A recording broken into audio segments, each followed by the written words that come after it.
And Urban Green Growth Collaborative. okay, so that's what you were talking about. Yes. Urban Green Growth. Yeah, but then we gave you, Okay. he had a description. So I guess next step for me is getting back to building the network. We usually ended up, and it's weird because I think it deals with subject in years as to how much participation we get. Some years we've gotten like 25, 30 people. I think in 2004, maybe it was because it was an election year, people were all fired up, I don't know. We had like over 100 fellows. They kind of winnowed down to 75 folks that stuck around, but we had a big room of people. But what we try to do is always leverage the networks that we have, and so that's one of the reasons I wanted to make sure that we started this session. Make sure that, you know, I'm not one of those hard salespeople where I'm like, bring me 5 leads, close those leads, baby. But you know, I'm much more. Bill's an elected official, so you know he's good with that stuff. He goes out and knocks on doors and gets elected and that. But I think it's important that if you guys, you know, do share this, if you are interested in this and you do share a passion toward it, find a couple other folks that you think do, or folks that you think should, people that you know in your community that have skills that need to be a part of this and really need to be applied to these areas. And also, same goes with organizations. I've been tracking down and trying to get with a friend of mine who's now at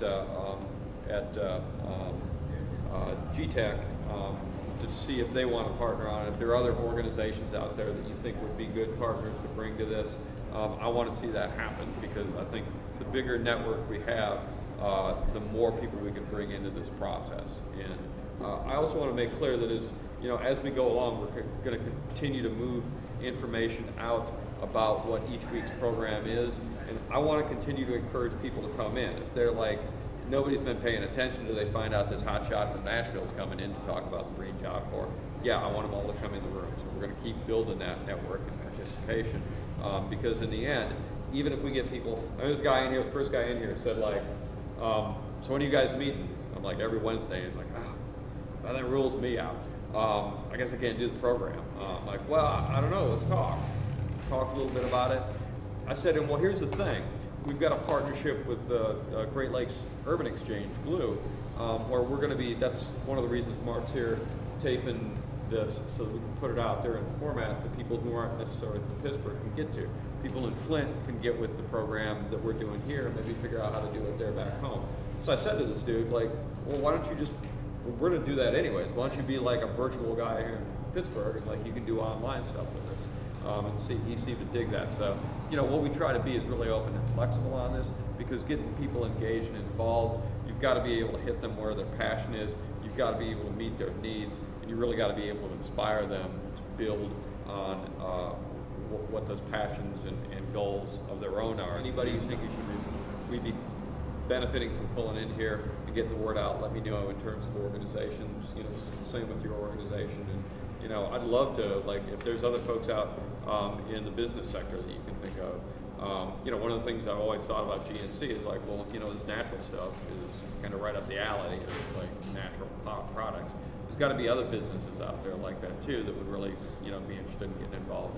Small for Partners is based on a couple of things.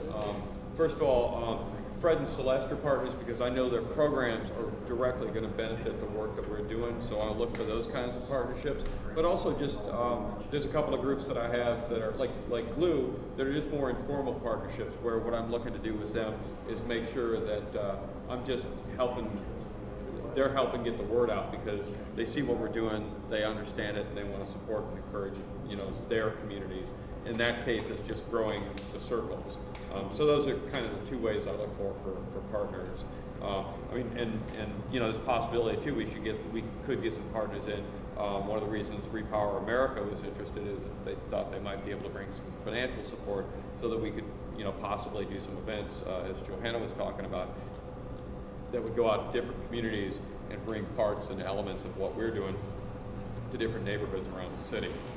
So those are the basic areas of partnership that I'd be looking at from folks.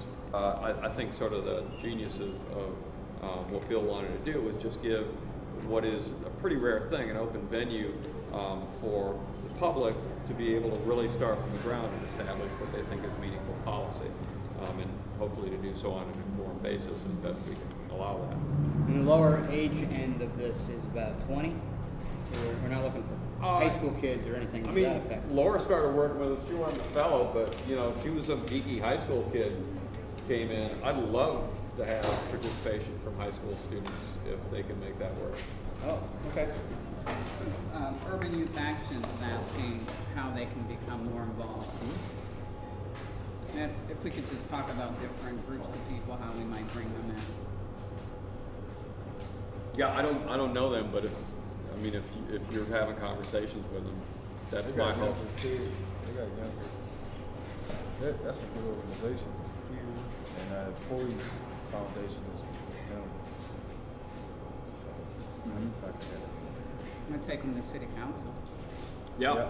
I think if we even look at having a peer group, like a core group, maybe mentoring to the younger kids, like Yep. UYA, that really creates a transference for the next feeding or seeding the next group of fellows. Well, you see the man behind the camera right now. You don't see the man that's going to be messing with what's going in the camera. Jasiri X is going to be doing part of the fellowship too, both in terms of putting it into an initial product that we can put out online and make available to folks. But I'm really hoping there's ways that we can work with Jasiri and Mark to actually do media literacy component of this too, and maybe that's a way to get some of the kids involved as well. So. Can we talk to ELDI? It'd be nice to meet. Actually, I haven't about this. No. Okay, because they have a sustainability coordinator, which is unlike other CDCs. Yep. And so, I mean, Yeah, he that's does a good everything point. already, but and they're very building oriented, but still. I want to say I put the email out to Nate, but I didn't really bug him specifically. Yeah. But he always has Cora and Terrence and other people who could jump on Mm-hmm. projects.